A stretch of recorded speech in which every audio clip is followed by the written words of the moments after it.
Morning, my name's Paul, obviously, you know that much about me. I've come here to talk to you about an approach to drug rehabilitation that I've come up with, kind of works. I've also come to tell you about my life, where I come from, how I got to be here, and hopefully you're going to take something, one of you will take something from this, and you think, geez, you know what, that guy might have been talking a little bit of sense. Right. So, I am a drug addict, have been for 27 years. I am not an active drug addict, which is a huge difference.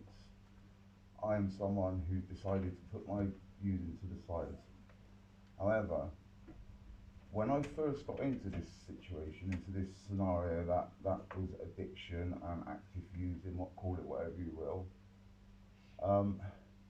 I didn't look like this.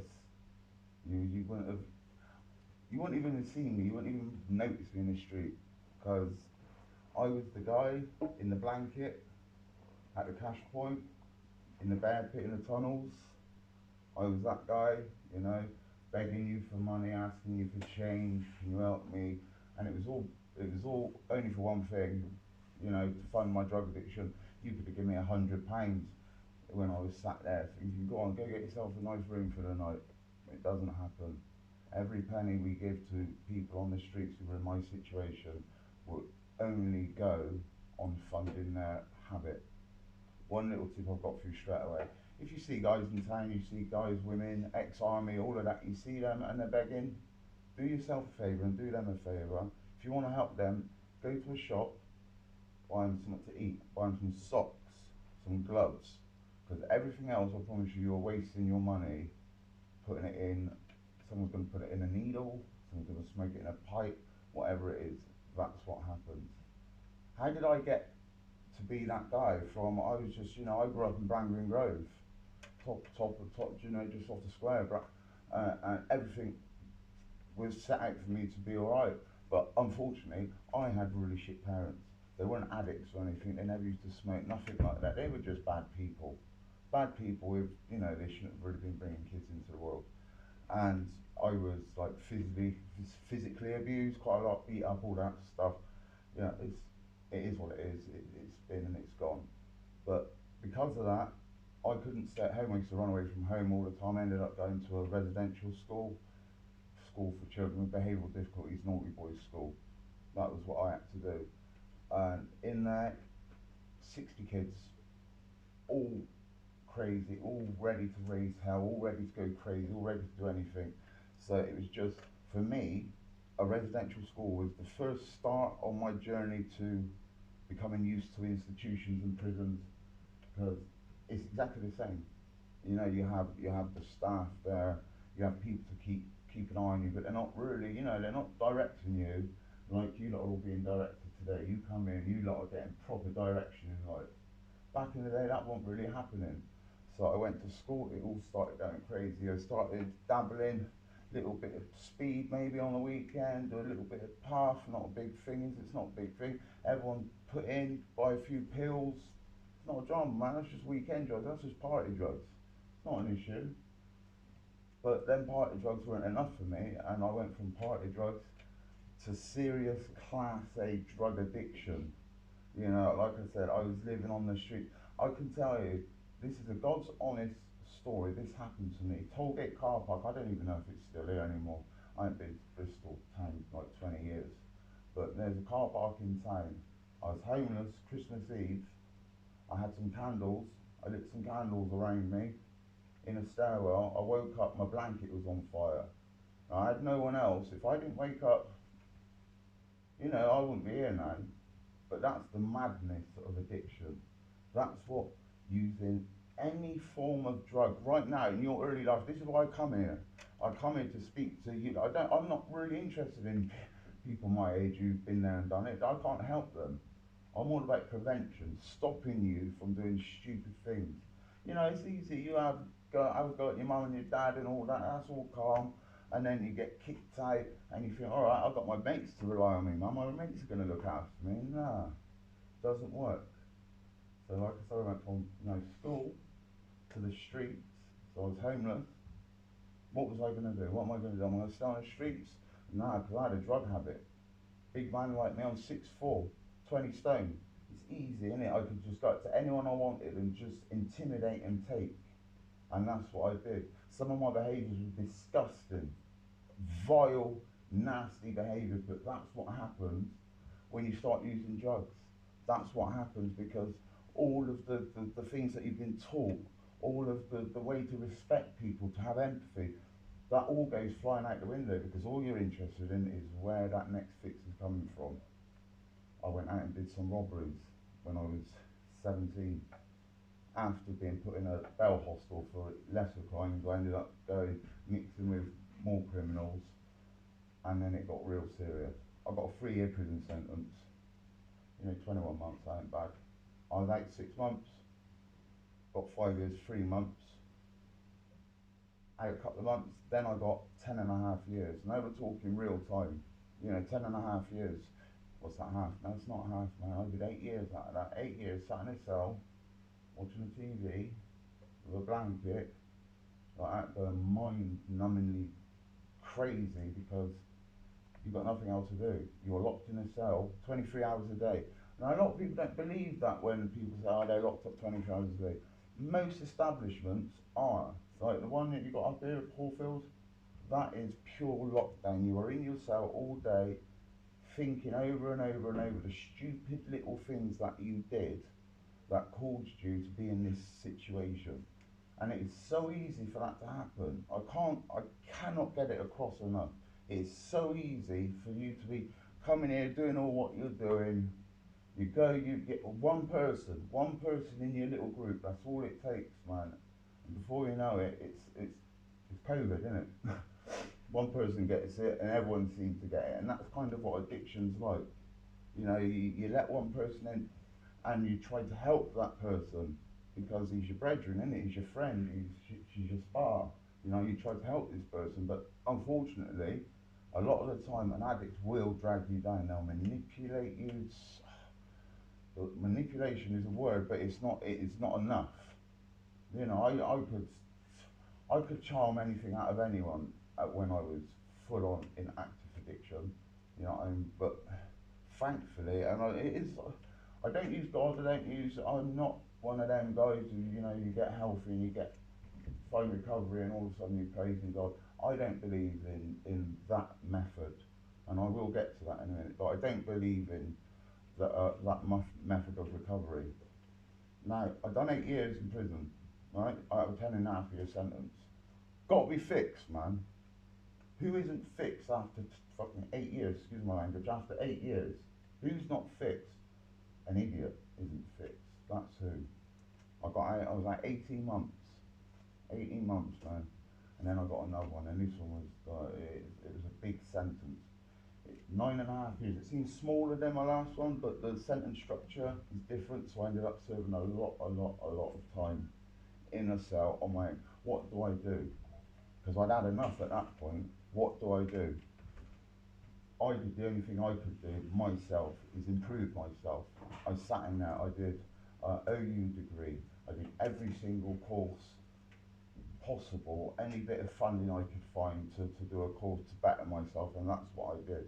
Because I had this image in my head of like coming home, proving to people that addicts can actually change and they can get better and they can actually be a part of society, like a genuine, like an improvement, help to improve the way we live.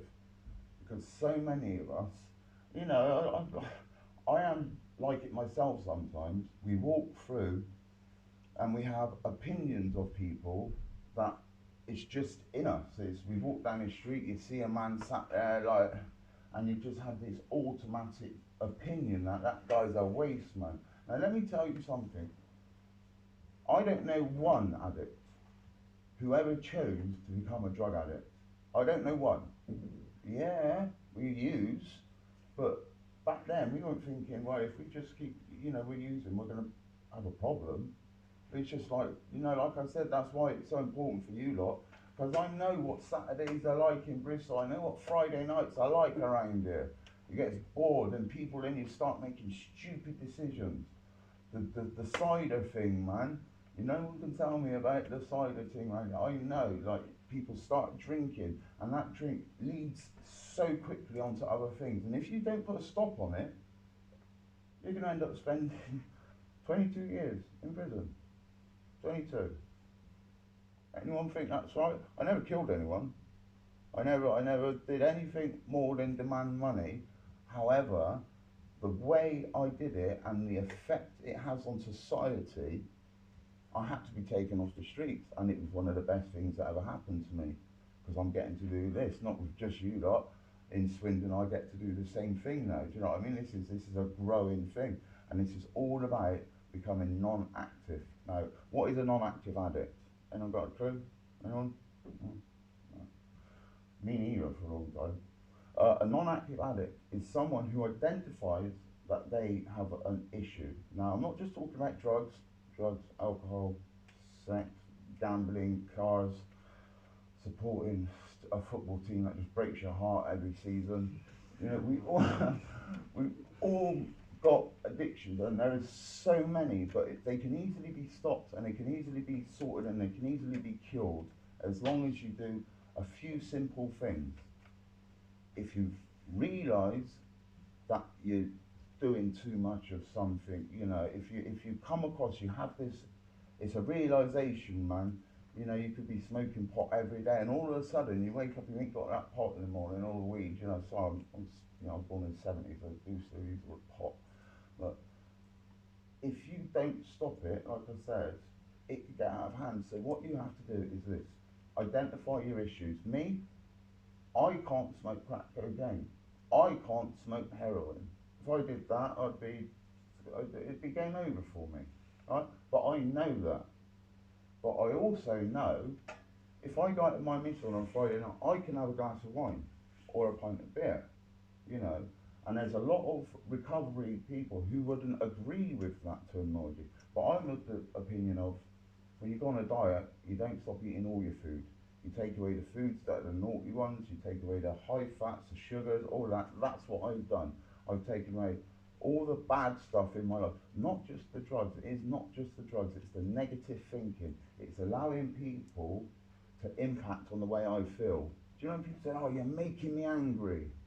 No one can make you angry. Alright?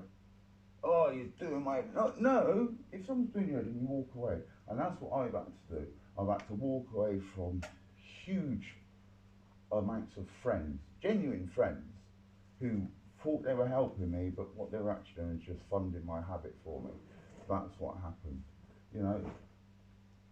For a long time, I was what you would call lost. I like to say it's lost in addiction.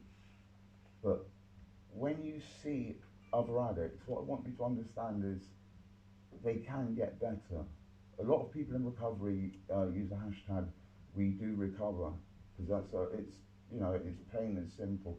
Lots of people don't think, we've got mums, dads, aunties, uncles, brothers, sisters. They've all got issues. When you see your mum or your dad sat there on the phone constantly, you don't know how much money they're spending on these gambling sites. We don't know what's going on, and it's the thing. To help progress in addiction recovery, we need to be watching out, looking out for our friends, because that's really important. Because none of your girls are going to tell you if they're having struggles. None of them. They're not going to tell you anything. They're going to keep it to themselves, because that's the way they think they got to do it. But you got to sometimes go, "You know what, my girl, you've been losing a bit of weight, or you've been coming late to class a couple of times now. That ain't you." And once you identify those little things, you'll be able to help. You may prevent your friend from having a drug habit, having to commit crime. Things that, when you commit crime, it's not just you commit crime. I have to get that right in my head every day of my life. Every day of my life. The things that I did when I was 16, 17 years old, to this day, I've got to get it right and got to make it sit right in my head. That's why I don't ever ask anyone to feel sorry for addicts. Don't feel sorry, but just try to think, is there a way I can help this person without damaging myself and my own self-worth? because that's a really important message you need to understand. But addicts, like I said right beginning, they can drag you down, man. You think they're putting a hand out, but they're not. They're putting a handcuff out. That's what they're actually doing. When you think you're helping them up, what they're doing, they're doing that, and that's you. That's you done, isn't it? Because you put all your efforts, everything, into helping someone that can't be helped unless they're ready to be helped. How did I get clean like this? It wasn't any programs that got me clean. It was I had an idea of what I wanted to do, and I've got an amazing partner who basically said to me several years ago, it's like this: you can have me and the children, or you can have addiction, crime, prison, all of that. And it's like a light bulb went on in my head. I can't explain it to this day. I still don't know how to explain it properly, but I don't get craves. I don't. A lot of the things that other addicts explain to me a lot, um, I don't get. I don't know if that's because I don't associate around other addicts all the time. I do a lot of social media stuff. I'm all over social media. Hashtag the non-active approach. Any of your family, anyone, you can Google it. You see my ugly face there. I've got videos and YouTube and it's all of that in it. It's all of that stuff on the phone. We've got that sorted. If honestly, I'm going to finish with this because this is so bloody important.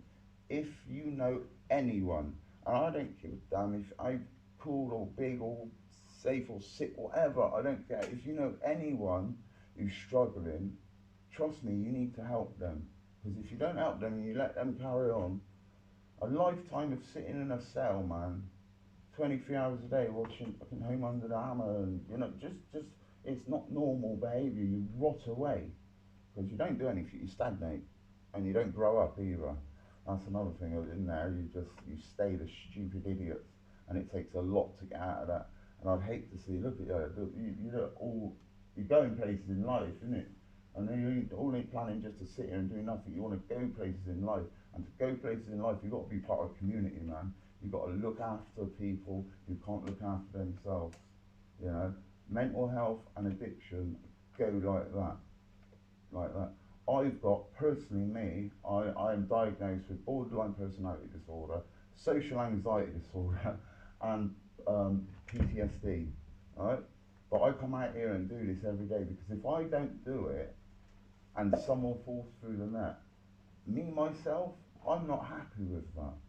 I will never be happy with just sitting back because for so many years, the help that I needed, it wasn't there, but I've identified these things now, so I'm quite good at catching people. I've got a lot of people on social media who I speak to every day and they're really struggling. And it's not just staying clean or not gambling, it is literally their head will not turn off because of the guilt and the anguish and the behaviours they've had to display and the way they've had to treat people, all due to drug addiction. I've got to say this one thing: if you know anyone, tell them to get non-active, use the non-active approach, and I promise you, their life will be so much easier because drugs, alcohol, and addiction will just ruin and destroy your life. Like today, you've been quite lucky. I've got a long sleeve top on. My arms are cut to buggery. My legs are cut to buggery from stuff that I couldn't deal with normal life, and it was my only outlet. I never went to see anyone, but no one really come to see me either, if you know what I mean. Like, I wasn't quiet about my behaviours, but sometimes people just don't know how to ask for help. So I say, if you see anyone struggling, drugs, addiction, mental health, the one and only thing you should be doing is going asking them if they need help or send them in a direction of someone like me. Alright? I hope you've learned a little something. I hope, I haven't been too chaotic in my scattergun approach to telling you my story, but there it is. Thank you very much for listening.